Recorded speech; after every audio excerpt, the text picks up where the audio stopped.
जी, तो आज के ब्लॉग के साथ मैं हूं हसन लियाकत। आप तमाम लोगों को पता है कि एक टॉपिक चल रहा है और बाज लोग बाबर आजम के हक में बात कर रहे हैं, बाज लोग बाबर आजम के मुखालफत में बात कर रहे हैं। कुछ लोग कह रहे हैं जी कि तमाम तर मलबा जो है वो बाबर आजम पे जाता है कि बाबर आजम की वजह से ही ये टीम परफॉर्म नहीं कर रही, और कुछ लोग कह रहे हैं कि बाबर आजम तो शायद उन मुरद इल्जाम उनको ठहराया नहीं जा सकता। चेयरमैन पीसीबी को ठहराएं, मिकी ऑथर को ठहराएं, ग्रांट ब्रैडमैन को ठहराएं, या फिर मॉनी मोकल को, या फिर चीफ सेलेक्टर को। लेकिन कॉन्सेप्ट थोड़े से क्लियर होने की जरूरत है कि किसकी गलती है किसकी नहीं है। इससे पहले कि हम आगे चलें, आप जितने भी लोग अभी हमारे व्लॉग को देख रहे हैं और जो अभी पहली दफा हमारे पेज पे हैं, उनसे गुजारिश है कि इस तरह की वीडियोस देखने के लिए चैनल को सब्सक्राइब जरूर कीजिए।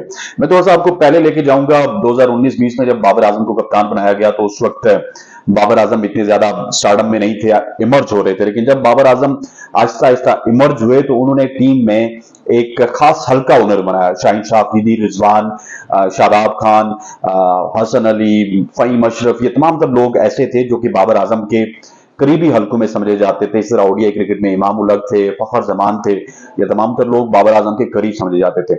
हुआ ये कि आहिस्ता आहिस्ता बाबर आजम बन गए स्टार, और जब स्टार बनते हैं तो पीसीबी हमेशा से अपने स्टार्स को हैंडल करने में थोड़ा सा नाकाम रहा, और यही कुछ हुआ बाबर आजम के साथ भी।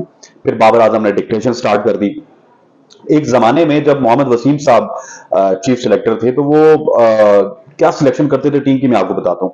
उस वक्त टीम की सिलेक्शन सिर्फ 3 लोग करते थे, और वो वहां से रवाज पैदा हुआ। एक बाबर आजम, एक शाहीन और एक रिजवान। इन 3 की कंसल्टेशन के साथ टीम बनती थी। जो ये 15 प्लेयर दे देते थे, वही 15 प्लेयर जो है मोहम्मद वसीम साहब भी अनाउंस करते थे। एक आध वो इनसे सिफारिश करके लड़ लड़ा के वो अपना प्लेयर इंडक्ट करवा देते थे, लेकिन वो प्लेयर सिर्फ एज ए 12th मैन जाता था। किसी भी टूर पे उसको खेलने का मौका नहीं मिलता था। हुआ ये कि पिछले 4 साल में बाबर आजम की इतनी ज्यादा मनमानी चली कि उन्होंने बोर्ड से किसी भी प्लेयर को इंडक्ट नहीं होने दिया। अपने एक लिस्ट भेजते थे कि ये प्लेयर हमारे होंगे अगले टूर के लिए, ये प्लेयर होंगे हमारे इस टूर के लिए, और इसी तरह मामला चलते रहे, और बाबर आजम की जो मनमानी है वो चलती रही। अब जब नजम सेठी साहब का दौर आया तो उन्होंने कुछ चेंजेस करने की कोशिश की। आपको याद होगा अफगानिस्तान के खिलाफ उन्होंने शादाब खान को कप्तान बना के भेजा, वो टीम बुरी तरह से हारी। तो उसके बाद एकदम से बाबर आजम का जो पलड़ा है वो और ज्यादा भारी हो गया, और तमाम तर वोट्स और तमाम तर लोग बाबर आजम को याद करना स्टार्ट हो गए। फिर यही हुआ कि बाबर आजम श्रीलंका के टूर में, एशिया कप में और वर्ल्ड कप में भी अपनी टीम लेके गए। सऊद शकील, अब्दुल्ला शफीक, ये जो लोग अभी परफॉर्म करे पाकिस्तान टीम की जानिब से, ये तो बाबर आजम के प्लेन्स में नहीं थे। ये तो जब हमें एशिया कप में पता चला कि हम स्पेन के खिलाफ कितने माठे हैं, हम मिडिल ओवर्स में कितने माठे हैं, ठीक है, क्या हमारी परफॉर्मेंसेज है, उसके बाद ये प्लेन्स भी आए। और अभी देखिए कि यही लोग परफॉर्म कर रहे हैं। कभी कभार सऊद शकील परफॉर्म कर देते हैं, कभी कभार अब्दुल्ला शफीक परफॉर्म कर देते हैं।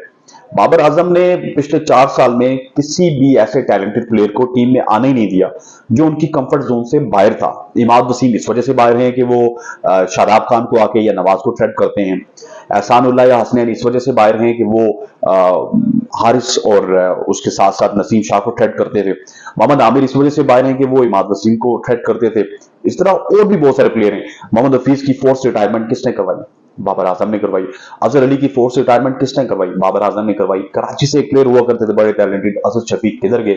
इनके दौर के बाद वो नजर नहीं आए। इस तरह बहुत सारे बॉलर्स हैं। यासिर शाह हो गए, यासिर चले थोड़ा सा पहले गए थे।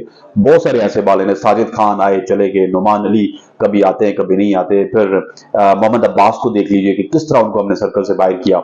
सो ये तमाम तर जो चीजें हैं ये बाबर आजम ने की, और बाबर आजम पिछले 3-4 साल से पाकिस्तान की टीम का करता धरता बने हुए थे। सिलेक्टर नाम के थे, कोचेज नाम के थे। जो बाबर आजम कहते थे वही होता था। जब वो कहते थे प्रैक्टिस सेशन होगा तब प्रैक्टिस सेशन होता था। जब वो कहते थे ये प्लेयर खेलेगा तब वो प्लेयर खेलता था। जब वो कहते थे ये प्लेयर नहीं खेलेगा तब वो प्लेयर नहीं खेलता था। तो इस वक्त समझने की जरूरत यह है कि टीम चाहे सारी ना परफॉर्म कर रही हो, लेकिन रिस्पॉन्सिबिलिटी बाबर आजम पे आती है, उनके उसके साथ साथ शाहीन शाह अफरीदी और रिजवान पे आती है। अब जो लोग ये कह रहे हैं ना कि शाहीन शाह अफरीदी को कप्तान बना दिया जाए या रिजवान को कप्तान बना दिया जाए, ये बहुत ज्यादती है, क्योंकि पिछले 3-4 साल से यही तो 3 लोग थे, यही तो 3 लोगों का टोला था जो पाकिस्तान की टीम बनाता था।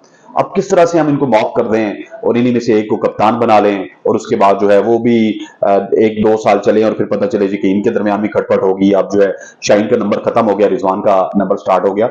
इस टोले से जान छुड़ानी है और बाबर आजम के टोले से जान छुड़ानी है। आप किसी और बंदे को कप्तान लेके, जिस तरह इंडिया में एम एस धोनी को लेके आए थे, गंगोली के होते हुए, सहवाग के होते हुए, तेंदुलकर के होते हुए, युवराज सिंह के होते हुए, बड़े बड़े नाम थे उनके होते हुए। एम एस धोनी एक छोटा सा बच्चा कहीं से उनको उसको उठा के लिया, कितना कामयाब हो गया। सो इस टीम को काबू करने के लिए, इस टीम की जो पावर्स है, इसकी जो पॉलिटिक्स है, वो खत्म करने के लिए ये जरूरी है कि इसका जो कप्तान है वो बाहर चलाया जाए। ना बाबर आजम को कप्तानी दी जाए, वो तो वैसे भी कंटिन्यू नहीं कर सकते परफॉर्मेंस के बाद, ना ही शाहीन शाह अफरीदी को, ना ही मोहम्मद रिजवान को। और अभी के कोलैप्स का सिर्फ एक जिम्मेदार, सबसे ज्यादा अगर 80% कोई जिम्मेदार है तो बाबर आजम है। और आप उसके बाद अगर किसी जिम्मेदार ठहराएंगे वो शाहीन शाह अफरीदी और Mohammad Rizwan. That's all from my side. अस्सलाम वालेकुम।